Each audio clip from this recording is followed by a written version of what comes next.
Je suis Constance Thévenot, je suis la secrétaire académique du syndicat des enseignants de l'UNSA dans l'Académie de Lyon. J'ai fait d'abord des études de droit, ensuite j'ai travaillé dans la gestion d'actifs dans le privé et ensuite j'ai passé le concours pour devenir enseignante. Au départ, j'ai plutôt eu envie d'aider et de ne pas me sentir isolée, de ne pas rester dans mon coin à subir certaines choses de la part de notre hiérarchie. Et c'était pas forcément venu comme moi une volonté de militer, c'est plutôt des personnes de mon syndicat qui sont venues, qui m'ont accompagnée et je me suis dit je pourrais faire correspondante, c'est-à-dire relayer les informations du syndicat. Et puis finalement, ils m'ont dit on aimerait bien que tu viennes aussi militer avec nous, et c'est comme ça que c'est venu. L'UNSA Éducation, c'est la fédération qui rassemble une vingtaine de syndicats autour de l'éducation. Nous, au sein de la fédération, on est le syndicat avec le plus d'adhérentes et d'adhérents, parce qu'on est le syndicat qui regroupe les personnels d'enseignement, donc que ce soit les profs, les CPE, les AED, les AESH. Mon rôle en tant que secrétaire académique, c'est d'essayer de piloter ce que peut faire le syndicat pour toute l'Académie de Lyon, à la fois au niveau des instances, au niveau de la représentation, au niveau des stages.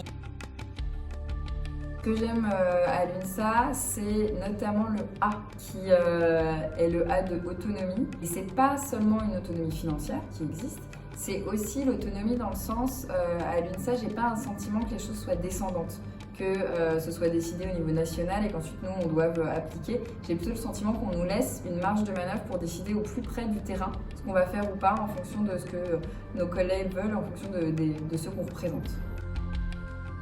C'est à la fois des valeurs, et c'est pour ça que je me suis retrouvée au SENSA, et je trouve que c'est important de les porter, y compris quand ce sont des valeurs qui ne sont pas évidentes au jour le jour, quand c'est la laïcité ou des valeurs où il faut les imposer, il faut se battre. Voilà, donc porter les valeurs de mon syndicat, ça c'est militer. C'est aussi au quotidien, et c'est presque plus ce qui occupe mes journées, c'est accompagner les collègues, les aider, trouver des solutions à leurs difficultés. Ça, pour moi, c'est ça aussi militer, c'est vraiment au plus proche des collègues, dans le respect de chacun, essayer de les accompagner. Il y en a une qui n'est pas forcément personnelle, mais faire entendre à notre hiérarchie des arguments qui vont faire mouche et qui vont les forcer à réétudier ce qu'ils proposaient au départ et qui ne nous convenait pas. Par exemple, l'âge pour les temps partiels, où on a le droit à un temps partiel quand on a des enfants, ce genre de choses. Plus récemment, et là à titre vraiment individuel, c'est avoir réussi à faire rouvrir un dossier d'une collègue où le rectorat avait refusé. À force de ténacité et de me battre, c'était quelque chose de vraiment dur concernant sa santé. On a eu gain de cause. Je me bats pour deux causes particulièrement. La première, c'est la santé des personnels. Au niveau de l'éducation nationale, on ne prend pas soin des gens qui y travaillent. Ils y laissent très souvent une partie de leur santé, voire toute leur santé. Parfois, c'est trop tard pour agir. Donc ça, pour moi, c'est vraiment une cause qui me tient à cœur et sur laquelle je me bats beaucoup. On peut informer les collègues sur ce à quoi ils peuvent prétendre pour préserver leur santé. L'autre cause qui me tient à cœur bien plus largement que dans mon engagement syndical, c'est l'égalité homme-femme, et femmes-hommes même. Que ce soit à l'école ou que ce soit dans le militantisme, aujourd'hui, les enseignants ne sont pas rémunérés comme les enseignants, alors même qu'on est censé avoir le même type de grille, de l'ordre de plus de 20%. Ça va être pareil d'ailleurs chez les CPE, lié au fait que les postes qui rapportent des primes vont être plus délicats quand on a des enfants en bas âge ou ce genre de choses.